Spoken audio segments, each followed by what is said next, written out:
talk a little bit about Kamala Harris and her interviews before that, because let's have a little fun.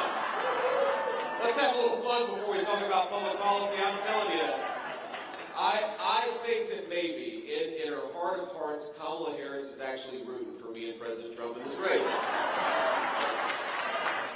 Because why would she keep doing all these interviews where she just goes out there and makes our case for us? I swear, you know, I told the president yesterday, President Trump, I said, sir, my goal is every time I do a major national media interview is to pick us up 50,000 votes. But I think Kamala Harris, she gets us 100,000 votes every time she opens her mouth. Now let's step back for a little bit. Let's step back for a little bit and appreciate just how tough of a job Governor Tim Walz, my Democratic colleague, has. He's got to go around and defend Kamala Harris's record.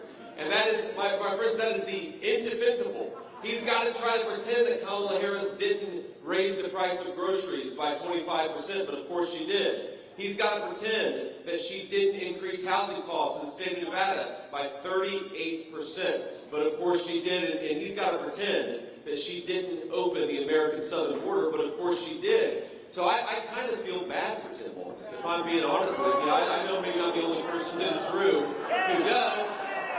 But the thing about it, I've got the easiest job in American politics. I've got to remind people that Donald Trump delivered the fastest rising take-home pay in 40 years in the United States of America.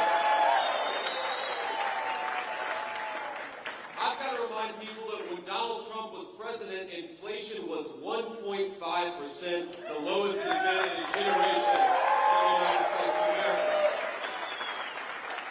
And I've got to remind people that Donald Trump built the wall and secured the American southern